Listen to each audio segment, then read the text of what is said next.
Today I'm going to talk about how to unlock your gift of hope. Okay. And this topic I'm going to touch on today was inspired from a conversation I had with my neighbor about how when I was younger, I thought that Christians, religious people in the church were hypocrites. But now that I'm older, I realize that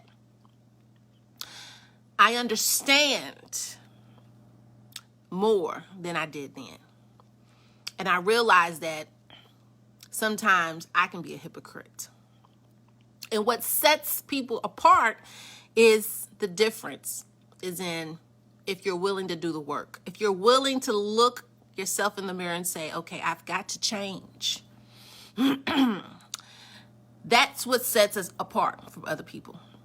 Okay. And so today's topic so this conversation actually led me into this topic here.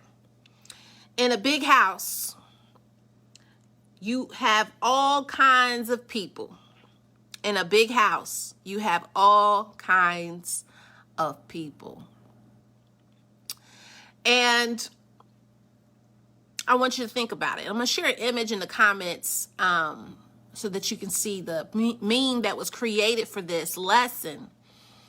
And I want you to see the meme so that you can get the picture. So I don't know about you, but lately I've been watching this show, and excuse my smacking, that dark chocolate is so good. I can still taste it on my lips. It's so good. It's called Greenleaf. If you've seen Greenleaf, raise your hand in the comments. Let me know you watch Greenleaf or if you've seen it. It's actually, I'm kind of late in the game. Greenleaf has been on since, I think, for years now. And I'm just now catching on to Greenleaf. It's on Netflix, okay? So I usually watch Greenleaf after work. So when I get off work, I hit Greenleaf, okay? And then I go to sleep. But anywho, Greenleaf is it's a series about a pastor's family, okay, and all their chaos, and they all live in this huge mansion. I mean, this thing is huge, and it's very similar to the mansion that I'm going to post in the comments below. So make sure you click that link. I'm going to share it below in the comments. And you can see the meme of the big house, okay? And so this big house is full of chaos. I mean, the mom, the dad, the sons, the daughters, the grandkids, the uncle didn't live there. The maid, I mean, everybody lives in this house, okay? Everybody has problems in the big house, okay? And you think to yourself, how do these people have all these problems and they work in a church? It's like a mega church that they all work in. It's like a family church. It's a family that runs this huge mega church, okay? But yet they got all kinds of stuff. The daughter's a murderer. The daughter, there was one of the daughters committed suicide. The uncle was molesting her for years. The one of the daughters, her husband was gay. He was actually doing his gayness stuff in the big house. No one knew, with one of their legal assistants, I guess, who was also gay. No one knew this, but it was going down in the big house, okay? The father had burnt down his old church to get money from the insurance company. That's how they got in the position they were in. It was just, it was all kinds. The mama had a daughter from another man, and the pastor didn't know. Her husband, the pastor, didn't even know until this woman was like 45 years old. I mean, they had so much drama going on in this big house. So it's a really good show. I would suggest you go check it out if you haven't already seen Greenleaf. I'm telling you, that house was full of chaos. And so that brings me into the topic for today, which is, in a big house, you have all kinds of people, right? You have all kinds of people. And the big house that we're talking about is not an actual house, okay? So it's not literal, okay? It's the house of God, okay? God's house has all kinds of people, okay? And that's what we're going to talk about today, and how to maneuver yourself so that you can be a vessel, okay, that is righteous, okay, walking through this house of chaos, okay, without being affected by all the chaos going on in this world, okay? So let's jump into it. I saw someone jump on the live and then they jumped off. I don't even know who that was, but for those of you who will be jumping on or jumping back on, I want to welcome you to today's topic, today's discussion, because it's been a little while since I've been on, and it's time to get back to business, right? So there's a few scriptures in the Bible, and in these scriptures, it's let me mention this before I get to the scriptures. For those of you who are seeking a church, not even really a church, but are seeking the truth, knowledge, I want to suggest that you check out Israel Church of Jesus. I'll link it in the comments below. And you can check out the Israel Church. Let me write all this down so I don't forget when it comes down to link all this stuff in the comments. So let me write this down. I'm going to put, hold on, let me write this down because I will forget. None of my pens in the house work. I don't know. It's like all the pens have gave up. They just don't work. Oh, here's one here. So yeah, I'm going to link the image in the comments. I'm about to jump into the topic, but let me go ahead and write this note real quick. Link image in comments, and link church Facebook page. Okay. Yeah, so I would suggest that you try that church. It's the church that I get my information from. And this topic that I'm talking about right now, in a big house, you have all kinds of people, is from the lesson that was from yesterday. Okay. And so I'm kind of chewing on it and talking about it with you on camera, okay? This is called meditating on the word of God.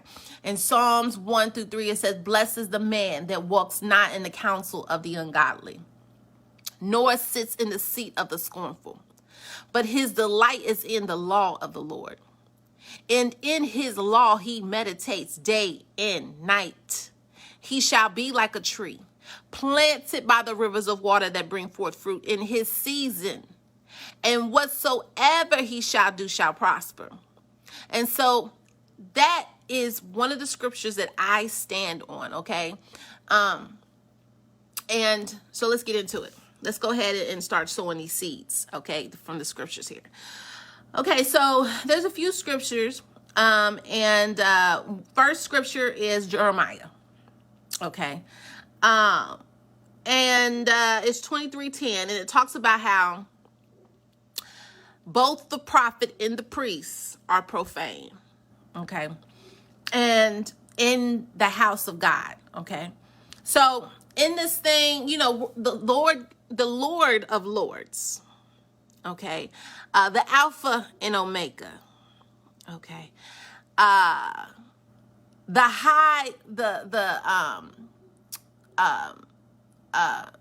Alpha and Omega created everything. Good, bad, everything, okay? And he's telling us, this prophet here, Jeremiah, is telling us that Jeremiah, let's say Jeremiah, okay? He is telling us that prophets and priests are profane, okay? So prophets and priests are part of this house. It's part of God's house, right? So back to the house. In a big house, you have all kinds of people. One of these types of people that you have in this house are prophets and priests. And these prophets and priests that Jeremiah is talking about are profane, okay? They are not of God, okay? So then it goes on to say, so you got, there's one type of people you got in the house. So let's go ahead and write them down. Those are one types of people that we have in this big house, okay? All right. Then in Chronicles, 2 Chronicles, it talks about how the chief priests are out of order.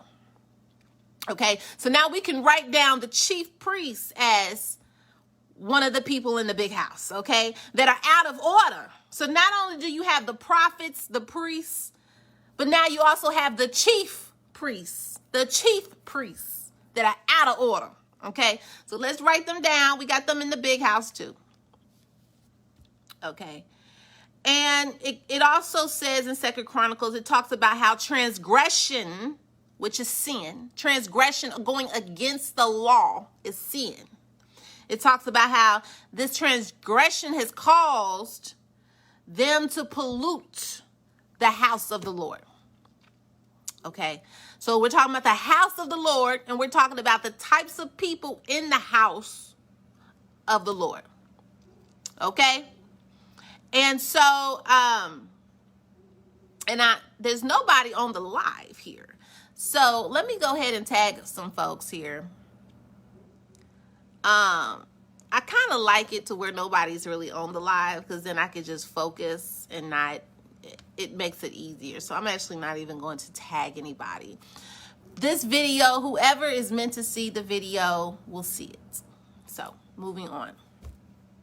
All right, so moving on, it says in Psalms 127, verse 1, it says that that you want to build your house on the Lord, on a solid rock, okay? Because if you don't build your house on a solid rock, you build it in vain, okay? So it says something along those lines, okay? It says Psalm 127:1, except the Lord build a house, and we labor in vain. So it's saying that unless you allow the Lord, you build your house accordingly to by the Lord, the statutes, the laws that the Lord has provided for you to follow, that you're building a house in vain. Okay? We know what vain is. Vain is like, for example, vain beauty. Okay? One day you're young, you're fresh, you're beautiful, your skin is tight, everything's looking right, and then you turn 80 and everything goes to shits. That's vain. Okay? But we don't want that to happen. We want whatever it is that we sow, we want to reap it. Okay? So, for instance, if I sow into my beauty as a young woman, I'm not going to reap that in older age, okay? I might be able to delay the aging process as much as possible, but at the end of the day, I'm going to get old, okay? And so all of the moisturizers and all the everything that you try to do, it really is not going to amount to anything, because you're still old, okay?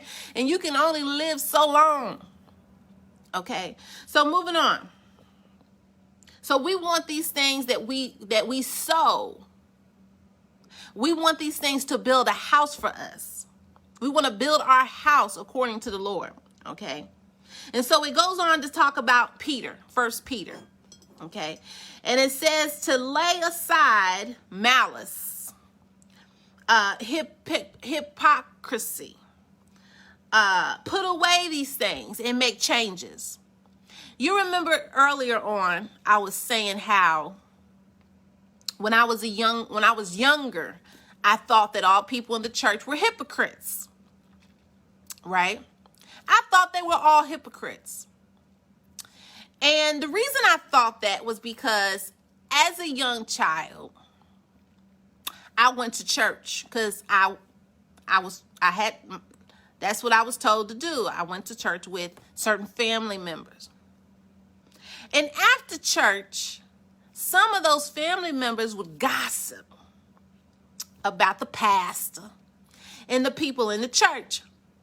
And I'm not going to say any names. I'm not going to put anybody out there on Front Street because I don't know who's going to see this video, okay? And I'm not here to put anybody out there in the open, okay? But I'm telling my story. This is my story. And so I took that with me. That's why we have to be very careful what we say and what we do in front of children, because they absorb it, and then they receive it, and then they make decisions on how they're going to move in the world based on what they saw, what they heard, and what they see. Okay, so we got to be very, very careful. Okay, so this happened at a very young age. I would say maybe 7 years old and up. Okay, and so, but as I began to get an understanding, okay, I understood that, well, people are hypocrites, yes, but what sets you apart from someone who may be a hypocrite is that you change your ways to become better, okay?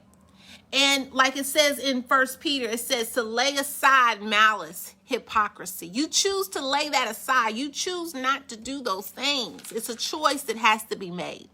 And so that's what sets you apart. It's not that you're better than anybody. It just means that you made a decision to change, to lay aside those things, to lay aside the malice, the hypocrisy, and all those things, okay? And then it goes on to say how Jesus is the chief cornerstone, and we are to build our house on Jesus, okay?